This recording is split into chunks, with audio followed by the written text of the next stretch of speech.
Salut et bienvenue dans cette nouvelle vidéo. Aujourd'hui, je vous emmène visiter mon atelier.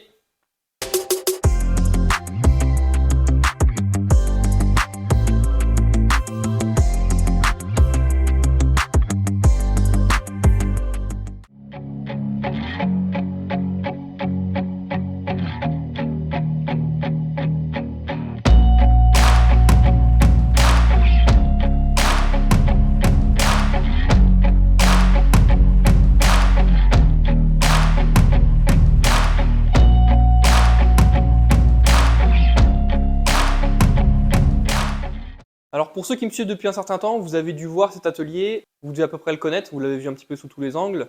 Vous l'avez également vu évoluer, hein, parce que dans les premières vidéos, il était tout juste construit, on voyait uniquement l'ossature, il n'y avait ni OSB, ni isolation, ni un bon éclairage, ni rien du tout.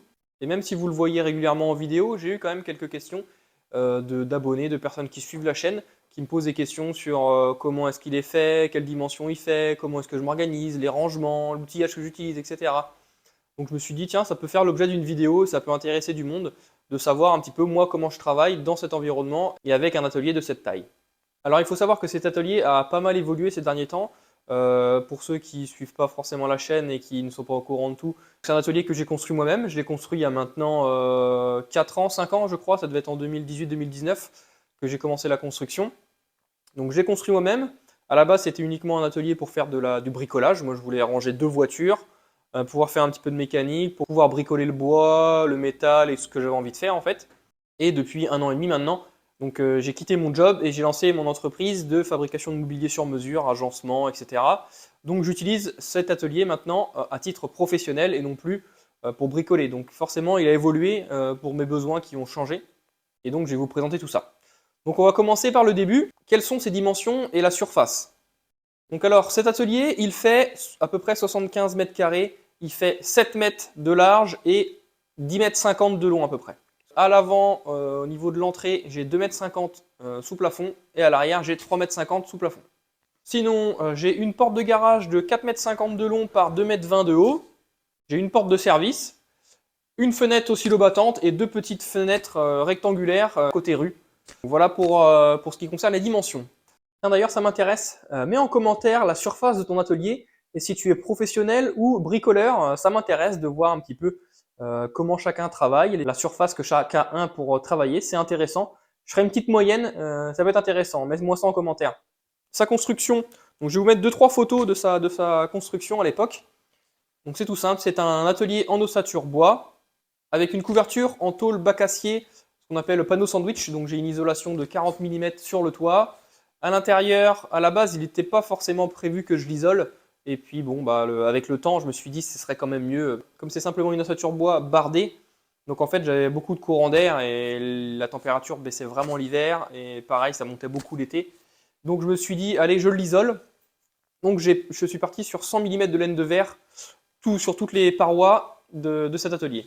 Et après, j'ai tout replaqué en OSB pour que ce soit propre et que je puisse fixer des choses sur les murs. Sinon, autre petit détail, j'ai une fosse dans cet atelier, une fosse de mécanique. Donc ça n'a aucun intérêt pour un atelier de menuisier. En tout cas, elle m'est bien utile quand j'ai de la mécanique à faire un peu sur mes véhicules, même si je ne suis pas un grand mécanicien. Voilà, pour faire des vidanges ou du petit entretien de véhicule, c'est quand même très appréciable. À l'intérieur, j'ai mis des prises et de l'éclairage. Donc je suis vraiment super confort pour pouvoir travailler à l'intérieur. Bon, actuellement, vous voyez sur la vidéo, je stocke des patates. Donc c'est pour vous dire que ça me sert vraiment pas souvent. Mais bon, je me suis dit quand j'ai construit le garage, je me suis dit que ça coûtait quasiment rien. J'ai dû faire 4 murs en parpaing, creuser un peu plus profond à cet endroit-là avec la pelle. Après la pelle, quand elle est là, mettre 2 coups de godet de plus, voilà, ça coûte rien. Mettre 2 murs de plus, ça coûte quasiment rien non plus. Donc je me suis dit, quitte à faire un garage, autant faire une fosse. C'est pas pour le prix que ça coûte et en tout cas, ça peut bien dépanner. Maintenant, on va passer aux aménagements de cet atelier. Donc tout de suite, quand on rentre à droite par la grande porte de cet atelier, donc à droite, j'ai un robinet avec un tuyau qui me sert dès que j'ai besoin d'eau, de laver les voitures, etc. C'est bien utile. Ensuite, j'ai un espace où je range mes grands panneaux qui ne rentrent pas dans mes différents chariots que je vais vous présenter tout à l'heure.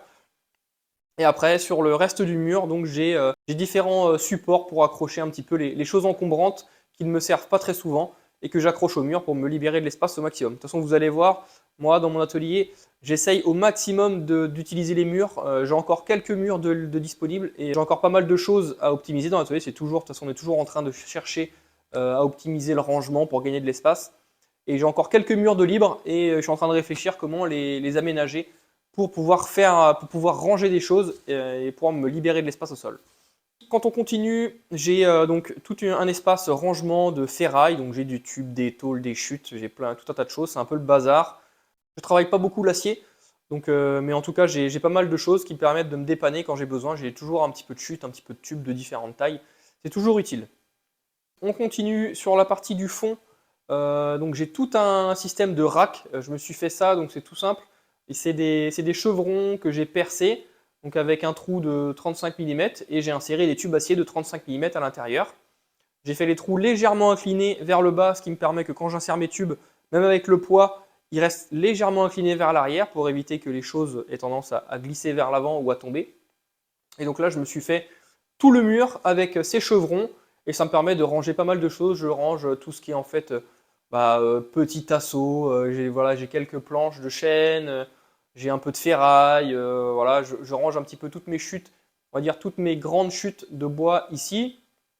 Et après, toute une partie, donc on va dire la partie haute, c'est la partie de choses que j'utilise très rarement. Il faut que j'y accède avec un escabeau.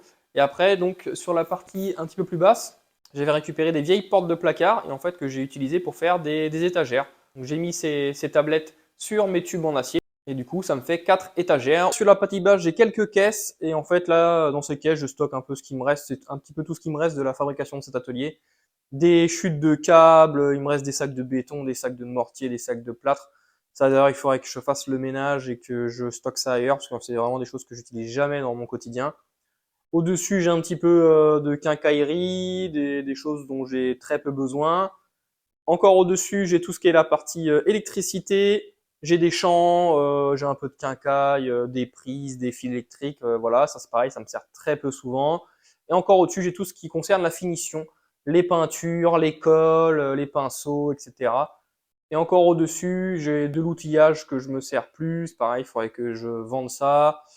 En fait, toute cette partie-là, toutes ces étagères-là, c'est des choses dont j'ai besoin. Bon, il faudrait que je fasse le tri. Il y a une bonne partie dont j'ai jamais besoin. Il faudrait que j'enlève ça, mais j'ai pas d'autre place où stocker malheureusement pour le moment. Mais en fait, toute cette partie-là, c'est ce que j'utilise très peu. Donc en fait, c'est vraiment à l'opposé de ma zone de travail. C'est facilement accessible, mais ça me gêne pas dans mon travail. C'est vraiment en dehors de ma zone de travail. N'oublie pas de t'abonner. J'ai plein de projets qui vont arriver. Comme je te l'ai dit, j'ai l'établi à refaire. J'ai un projet qui va bientôt arriver aussi, c'est l'amélioration de l'aspiration au niveau de la cape de la scie à format qui est vraiment pas terrible. Donc j'ai plein de projets qui arrivent, des projets clients, des projets d'amélioration de cet atelier. Donc n'hésite pas à t'abonner pour suivre ça. Ensuite, si on continue, donc j'ai mon poste à souder qui est sur une servante à roulette. Donc lui c'est pareil, je m'en sers pas très souvent, mais dès que j'ai besoin, au moins il est sur roulette. Je le prends, je l'emmène là où j'ai besoin, ça c'est top. Ensuite, j'ai ma scie à ruban. Quand on continue, après, j'ai des caisses qui me servent de bac à chute. Donc ça, ils sont à côté de la scie à format. Donc comme ça, dès que je coupe, je mets dedans et en même temps, je trie bois massif et panneaux. Comme ça, quand je vais à la déchetterie, c'est plus simple de faire le tri directement à ce moment-là. À côté, j'ai ma scie à format. D'ailleurs, pour ceux qui s'intéressent, j'ai fait une vidéo de présentation. Donc c'est une machine, c'est une Hammer B3 Perform. Donc si vous voulez avoir plus d'informations, n'hésitez pas à aller voir. J'ai fait 2 vidéos dédiées où je vous explique un petit peu ses capacités, ses limites et voilà son prix, etc. Sur le mur derrière cette machine, je me suis fait un petit meuble qui me permet de ranger tout ce qui est outils propres à ce combiné toupie ici. J'ai mes outils de toupie, j'ai des lames, j'ai les choses pour nettoyer, mes fers. En dessous, j'ai un petit rack à serre-joint. Dans l'angle de l'atelier, au fond, donc j'ai installé mon système d'aspiration. Donc un aspirateur fait maison avec un système cyclonique. Pareil, j'ai fait une vidéo dédiée, j'en ai même fait 2 dédiées à ce système d'aspiration, vous expliquant comment j'ai conçu cet aspirateur et vous montrant un petit peu comment j'ai fait mon réseau d'aspiration pour mes machines stationnaires. Ensuite, on continue, je vais ma perceuse à colonne et après on arrive sur mon établi fixe, qui me sert d'établi pour ma scie à onglet et qui me permet tout simplement de faire mes pré-débits ici, mes mises à longueur.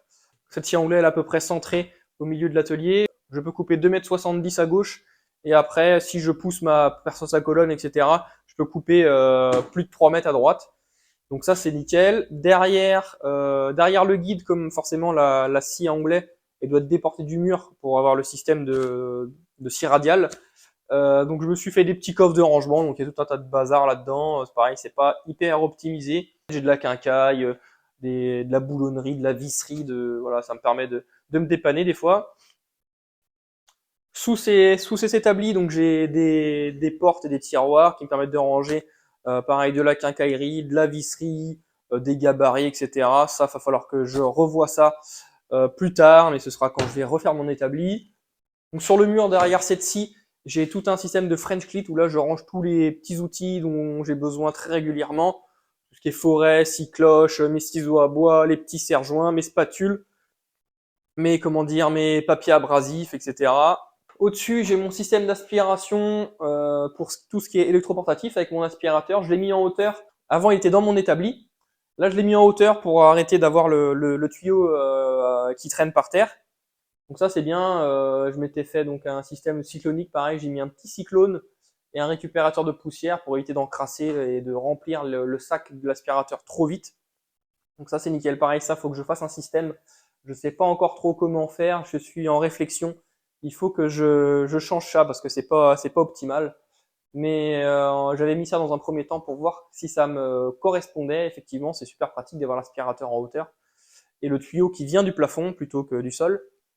Par contre, il faut que je change le système là. Bon, ce sera à voir plus tard. Après, si on continue, j'ai la partie compresseur. Donc dans le coin sous mon établi, j'ai mis un compresseur de 200 litres. Donc lui, il reste tout le temps là. Et ensuite, j'ai mis un enrouleur de tuyaux pneumatiques. Et ça, c'est top parce que il doit faire 10 ou 15 mètres, je crois. Et ça me permet de le trimballer partout. Je peux aller à l'autre bout de l'atelier avec ce tuyau et c'est top. Ça m'évite d'avoir un tuyau qui traîne. Ça, je l'ai mis quasiment dès le début et c'est vraiment super. Après, sur la partie gauche, là, on va dire, c'est la partie bureau d'atelier, entre guillemets. C'est là où je mets mon PC, où je mets mes plans. Donc cette partie-là, je travaille très rarement là-dessus. J'ai mon étau, mais que je me sers très peu. Bon, en plus, il est cassé, donc voilà. En dessous, j'ai un système de tri de mes déchets. Ça me permet tout simplement de trier les différents déchets. Et puis après, moi, ce que je fais, c'est que je vais à la déchetterie régulièrement, tous les 15 jours, un mois, on va dire. Et comme ça, je prends mes bacs. Ça, c'est des bacs que j'ai trouvés chez Ikea, ça vaut quasiment rien. Je mets ça dans le fourgon et au moins c'est déjà trié, j'ai pas besoin de faire le tri sur place à la déchetterie. Comme ça, je gagne du temps. Et puis après, donc j'ai la partie évier, le point d'eau pour me laver les mains. Dès que j'ai besoin d'eau, c'est ici. J'ai des chiffons. Et après, tout ce qui concerne ce point d'eau avec des petits pots, des bacs pour laver mes pinceaux, laver mes trucs de colle, les produits ménagers. En dessous, j'ai un placard avec des produits ménagers, des gants, etc. Et puis après, donc j'ai la partie élec, j'ai mon tableau élec avec mes chargeurs d'électroportatifs. Et puis on retrouve la raboteuse. Pareil, pour ceux que ça intéresse, j'ai fait une vidéo de présentation comme la scie pour présenter cette machine. Donc n'hésitez pas à aller la voir si ça vous intéresse. Et puis en dessous, on retrouve mon chauffage d'appoint. Donc c'est un chauffage gaz, c'est vraiment pas mal ce chauffage-là. Il fait 29 kW, donc ça envoie vraiment. Donc quand il fait froid, ça me permet de réchauffer un petit peu l'atelier. Sinon, niveau stockage, j'ai aussi du stockage au-dessus de ma porte de garage. Donc il n'y a pas beaucoup de place, mais ça me permet de ranger les pièces longues et les pièces petites et longues. Donc par exemple, là j'ai quelques avivés en hêtre, j'ai quelques petites planches, j'ai des chutes de médium, d'OSB, etc. Donc ça, je range ça au-dessus. J'essaye de mettre vraiment ce que j'utilise pas très souvent parce que c'est pas forcément facile d'accès. Il ne faut pas mettre des choses trop lourdes non plus parce que c'est pas facile à les monter et à les descendre avec un escabeau, voilà. Donc, mais bon, ça fait du rangement supplémentaire, c'est bien utile. Donc là, on a fait le tour de l'atelier, on a vu tout ce qui était sur les pourtours de l'atelier. Et maintenant, on va voir un petit peu ce qui me sert au centre de l'atelier pour travailler. Donc, tout d'abord, j'ai cet établi. Pareil, donc si ça t'intéresse, j'ai fait une série de 6 vidéos présentant et montrant la fabrication de cet établi. Donc, il a bien évolué depuis. Si tu regardes les premières vidéos, enfin les vidéos que j'ai fait il y a maintenant 2 ou 3 ans, il a bien évolué. Mes besoins ont évolué. À l'époque, je l'avais fait pour un travail d'amateur, de bricoleur. Donc, il était très polyvalent, il était vraiment top. Maintenant que mes besoins ont évolué, maintenant j'ai un besoin professionnel, j'ai des machines stationnaires que je n'avais pas avant, j'ai une scie à format, j'ai une Dego Rabo, j'ai une toupie.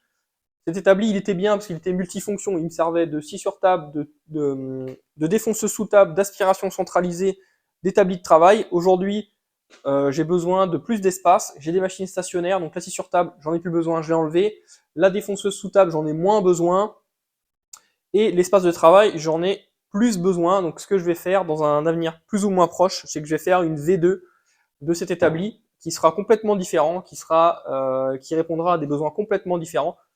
Là, c'était un établi très polyvalent. Moi, maintenant, j'ai besoin d'un établi qui sera vraiment axé sur la fabrication et l'assemblage de mes projets. Donc, ce sera un établi beaucoup plus simple, avec plus de systèmes de bridage de pièces, etc. Et avec une grande surface comme ça.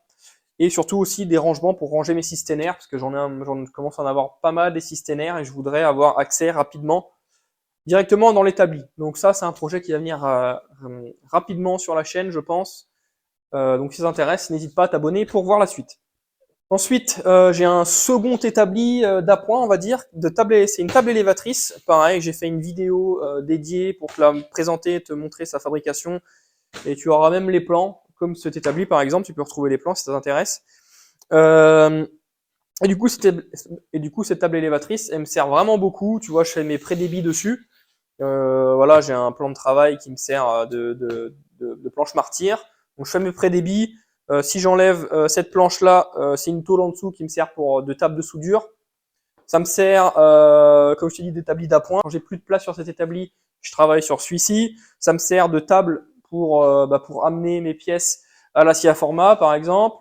Voilà, ça me sert. Comme elle se baisse, je peux très bien la baisser, charger des choses lourdes dessus facilement et la monter après pour pouvoir travailler à hauteur. Quand j'assemble des caissons, c'est super utile.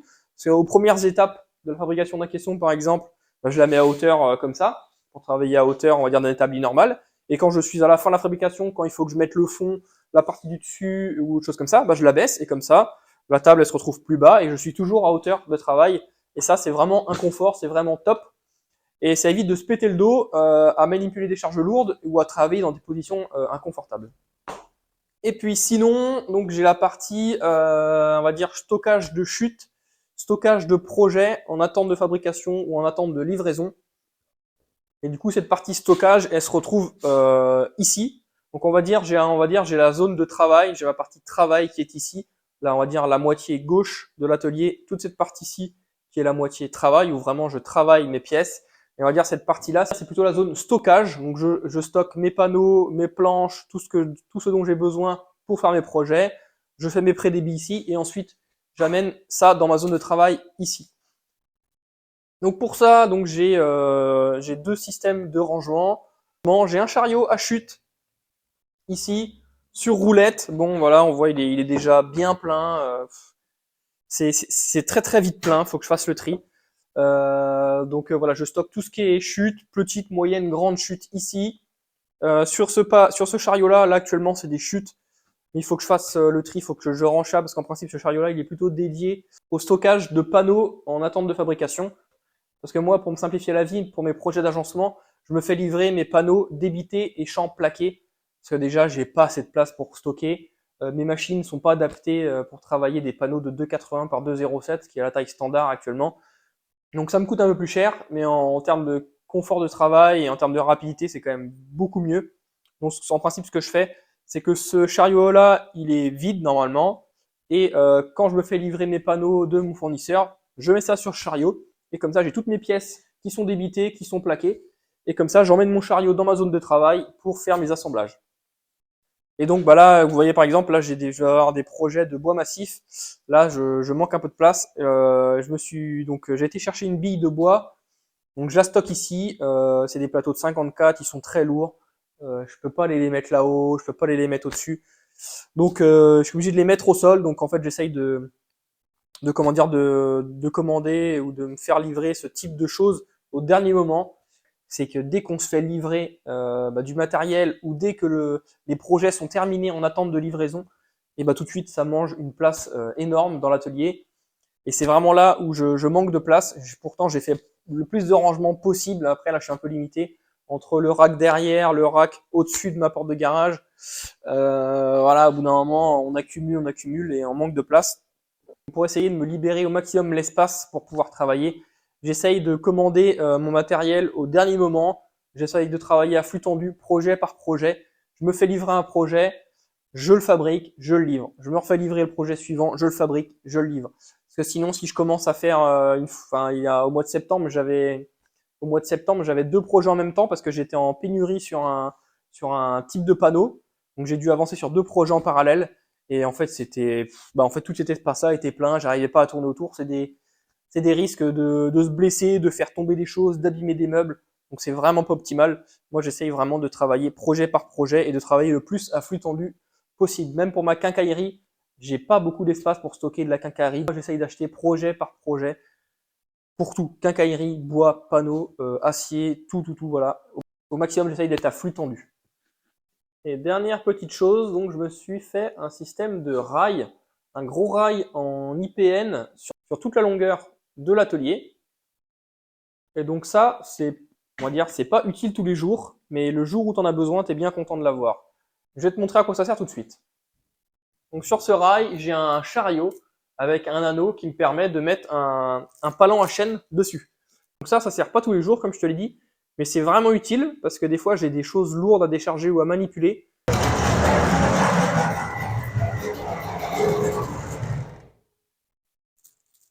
ensuite,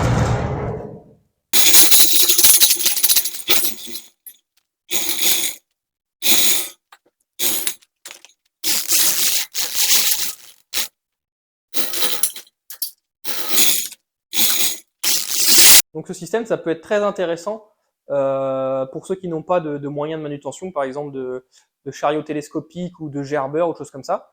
Moi, ça m'a bien dépanné aussi certaines fois quand j'ai des grosses pièces de bois ou des gros plateaux de chaîne ou autre. Pareil, tu le rentres dans l'atelier avec la remorque, tu le sangles, tu le montes à l'aide de ce palan-là, tu enlèves la remorque et tu le poses au sol. Et du coup, ça marche bien. Moi, je l'ai fait parce que j'ai eu l'occasion d'avoir ces IPN là gratuitement. C'était un pote qui travaille dans la démol qui devait les balancer. Il me dit, est-ce que ça t'intéresse? Je suis, ah ouais, pourquoi pas. Donc j'ai récupéré ça. Et ensuite, le palan, pareil, c'est quelque chose que j'ai récupéré. C'est quasiment que de la récup, en fait, tout ça. Le système de chariot, le système de palan, c'est quelqu'un qui me les a filés. Donc autant te dire que ça m'a coûté 0 € pour le prix. En tout cas, ça dépanne bien. Et s'il y a des choses qui t'ont intéressé dans la présentation de mon atelier, sache que tu peux retrouver pas mal de choses sur mon site. Des plans de l'établi, de la table élévatrice, de mes chariots, de mon aspiration. J'ai même fait l'aménagement de mon fourgon. Donc si tu es artisan ou bricoleur, n'hésite pas à aller acheter un œil. Tu vas trouver des choses qui peuvent t'intéresser. Alors, avantages et inconvénients de cet atelier. Déjà, ce qui est bien, c'est l'isolation. Moi, je te conseille vraiment de faire un atelier isolé dans la mesure du possible. Surtout le toit. Moi, je suis parti sur des panneaux sandwich, donc des bacs acier isolés avec 40 mm d'épaisseur à l'intérieur. Pour moi, c'est quasiment indispensable. Si tu mets du bac acier seul, l'été, quand il va faire chaud, que le soleil va taper dessus, ça va être un vrai radiateur, ton plafond. Donc, ça va être impossible de travailler à l'intérieur. Donc pour moi, c'est indispensable de mettre des panneaux sandwich sur le toit. L'isolation sur les murs aussi, c'est bien. C'est quand même, ça permet d'éviter les variations trop importantes de température l'été et l'hiver. Même si, comme moi, dans mon atelier, je n'ai pas de chauffage centralisé à demeure avec un thermostat, et bien en fait, moi j'ai seulement un chauffage d'appoint. Donc le problème, c'est que quand je suis pas là le week-end, quand je suis pas dans l'atelier, quand je suis en chantier ou autre, le chauffage n'est pas allumé, je l'allume uniquement quand je travaille dans l'atelier et j'ai quand même des gros écarts de température, ce qui est pas idéal quand on travaille le bois. Donc ça, c'est peut-être un des projets que je vais essayer de mener cette année. Peut-être mettre un chauffage, au moins pour chauffer à minima, voilà, pas chauffer chaud, c'est pas pour chauffer à 20 degrés. Si j'arrive à maintenir 10 degrés avec un taux d'humidité correct, ce serait bien. Donc je vais étudier ça. Sinon, autre point positif, c'est la dimension de cet atelier, malgré tout, même si c'est pas vraiment un point positif parce que c'est jamais assez grand. Mais je sais que j'ai de la chance par rapport à certains d'entre vous qui n'ont pas forcément la chance de travailler dans un atelier de cette taille. Donc comme j'ai dit, la dimension, c'est un point positif, mais également un point négatif. Ce qui me manque vraiment, je trouve que on va dire, l'espace de travail est correct. Ce qui me manque vraiment, c'est l'espace de stockage. Moi, ce que j'aimerais vraiment avoir, c'est d'avoir au moins 20 ou 30 mètres carrés de plus pour stocker mes panneaux, mon bois en attente de fabrication et surtout les projets qui sont terminés en attente de livraison chez le client parce que c'est ce qui prend le plus de place, stocker les chutes, le bois, etc. Ça prend vraiment beaucoup de place, donc c'est vraiment ça qui me manque. Et sinon aussi, ce qui manquerait éventuellement, ce serait d'avoir une pièce quand on a un atelier qui n'est pas chauffé, avoir peut-être une pièce où la température est beaucoup plus régulée, mieux isolée pour faire tout ce qui est finition, peinture, vernis, etc. Parce que voilà, c'est un peu compliqué l'hiver quand il fait froid et humide, la température, la peinture a vraiment du mal à sécher. L'été quand il fait trop chaud, c'est pas mieux non plus. Et surtout que quand on a comme moi un seul et même grand volume, et ben quand je suis en train de peindre ou de vernir ou autre chose comme ça, et ben je peux plus travailler dans l'atelier, je peux plus faire de poussière. Par exemple, cet été, j'ai fait un escalier, j'ai dû mettre 4 couches dessus, entre le fondure, 3 couches de vitrificateur, recto, verso. Donc en fait, c'est super chiant parce que pendant que je suis en train de faire ça, l'atelier, je peux plus travailler dedans, je peux plus faire de poussière au moins. Donc quand on fait un escalier, vu la surface, etc., vu le nombre de couches, chaque fois il faut attendre 2, 3, 4 heures entre chaque couche. Donc l'atelier il est vite monopolisé 2 jours à faire que ça.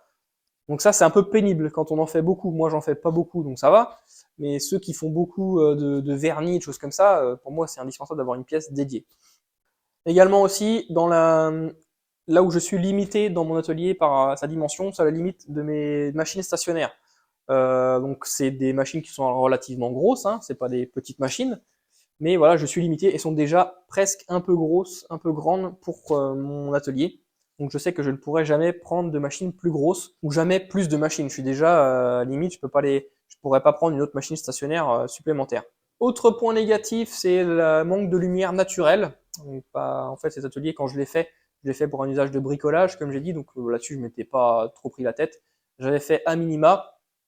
Et donc, ce qui manquerait, je pense, ce serait d'avoir un ou deux Velux ou une ou deux tôles translucides pour avoir un peu plus de lumière naturelle, parce que j'ai aucune fenêtre sur ces deux façades-là. Cette partie-là, c'est le portail, donc j'ai pas de lumière non plus. Donc j'ai vraiment que ce coin ici qui est éclairé par la lumière naturelle. Bon, ça tombe bien, c'est mon espace de travail. Là-bas, c'est plus du stockage, donc j'ai moins besoin. Mais bon, voilà, ce serait si j'ai besoin de refaire un atelier, je ferai différemment. Autre point aussi négatif, c'est la porte sectionnelle à l'entrée. Elle est vraiment petite en termes de hauteur. En termes de largeur, c'est largement suffisant, mais en termes de hauteur, c'est une 2,20 m. Et en fait, je suis limité. Déjà, je peux pas rentrer mon fourgon, il est trop grand. Ensuite, je peux pas faire passer de gros panneaux dessous.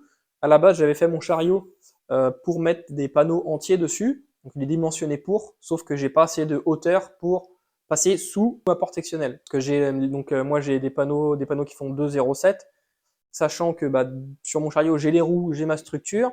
Donc, ça remonte de 15 cm. Donc, ça me fait plus de 2,20 m.